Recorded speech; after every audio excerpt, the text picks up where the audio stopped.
génération consciente. Je m'appelle Philippe Nyemigo, j'ai 35 ans, je suis photographe professionnel et j'ai cofondé une compagnie de communication basée à Kigali, au Rwanda. Je suis né au Burundi, pays voisin du Rwanda, réfugié.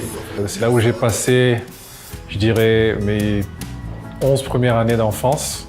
J'étais pas très conscient de ce qui se passait ou de quel statut j'avais au fait, que finalement j'étais un réfugié. Et ça, je le découvre plus tard, en 94, juste après le génocide des Tutsis, où ma famille décide d'aller vivre au Rwanda. Et en 2000, mes parents ont l'opportunité de travailler au Niger, en Afrique de l'Ouest. Et donc là, j'ai fait 10 ans au Canada. J'ai fait des études de Sciences Po. Il y a un bel accident qui arrive, c'est que un de mes amis revient d'un voyage aux États-Unis et il a de très belles photos.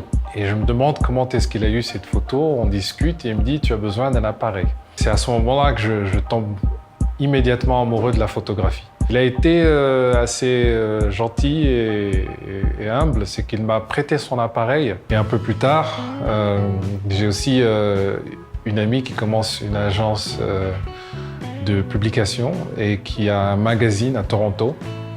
Et ça m'ouvre tout un autre monde que je ne connaissais pas. Là, je me retrouve sur le terrain à couvrir plein d'événements, surtout des événements fashion et surtout des événements aussi qui montrent un peu l'industrie créative dans Toronto.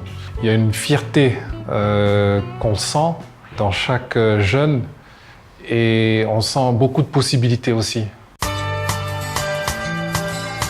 Le projet This is Rwanda, qui nous a pris à peu près 3 ans, c'est un projet qui me tenait à cœur. C'est vraiment une occasion de voir le pays sous un autre angle.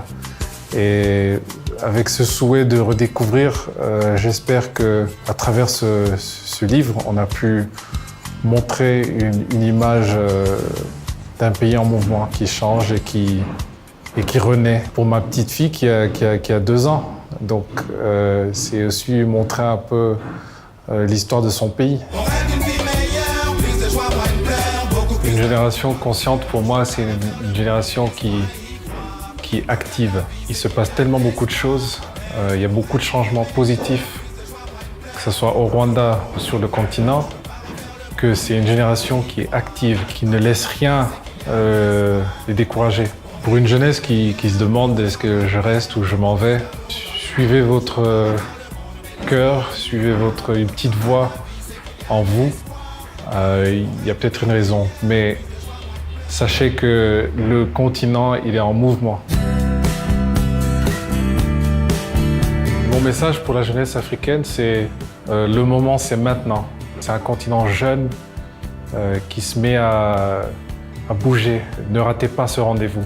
Tout projet que vous avez en tête, commencez-les, faites-les.